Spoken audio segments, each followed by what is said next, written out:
Good evening, good afternoon. It's Monday, and it's the start of a new week. And I know that it has been quite the trying weeks that have come out of all of this. And as always, I want to focus on what's going on in Austin because there's so much information going on nationally, internationally, and locally too, but I think there's some really cool things going on. And I don't really want to go into the details of coronavirus and the specific numbers and everything in Austin because I feel like, and if you all disagree, let me know, I feel like everyone's pretty inundated with that, and that information is very readily available. If you can just Google cases and whatever, if you feel like that informs your behavior.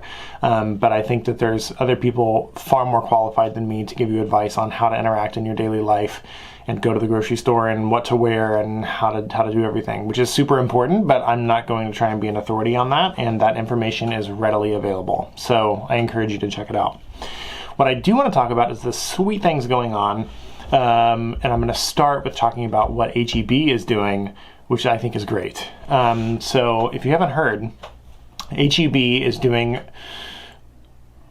they're reselling ready-made meals from local Austin restaurants, and they're starting with Tatsuya, Fraises, and Picnic are all three going to have dishes from all of these local establishments at HEB locations to buy in. All of the proceeds are going back to the restaurant itself.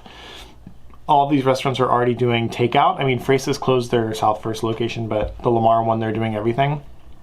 And so the other ones have to go and pick up, but I think that having these at the same grocery store where people are buying all of their other essentials when they can get in there is huge, and it's a great step that HEB is taking to feature these businesses. So I think that's super, super cool.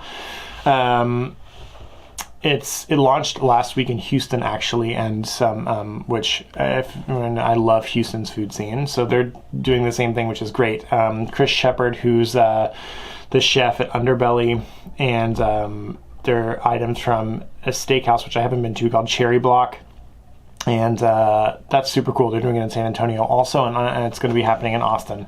So the ones that are going to be participating, for example, selling the Fraises meals, is the one in Bee Caves, in Dawson, Far West, Mueller, Hancock, and Slaughter are all going to have that.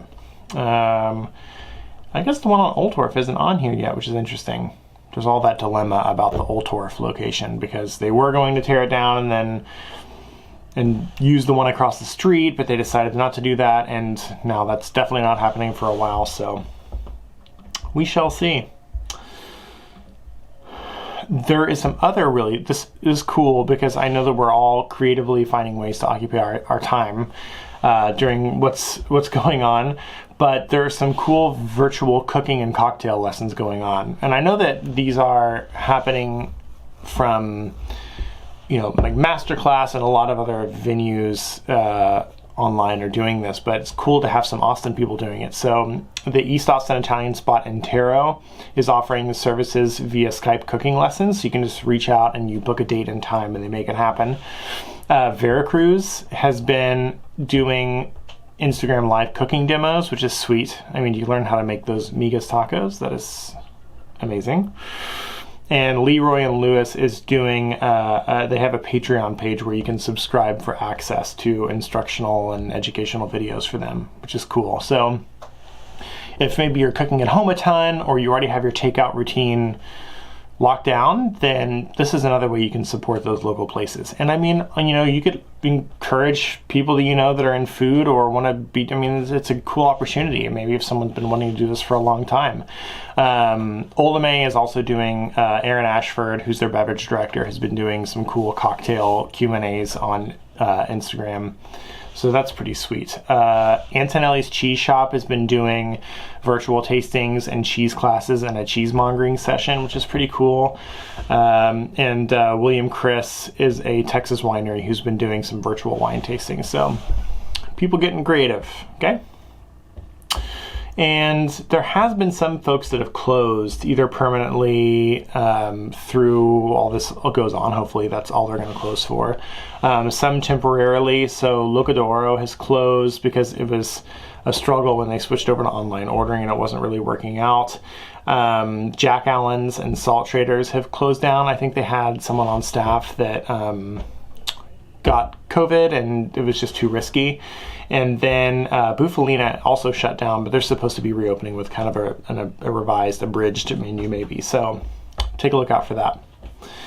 And, you know, other than that, and the supermoon that's coming tomorrow night around 9:30, it's called the pink supermoon, but not for the color. It's just because there's like usually pink flowers out right now. That's the only reason. That's all I've got. So everyone just keep doing the best they can in being good people and following the advice of the CDC. And we'll get through it. And I'll be here for updates. Talk soon.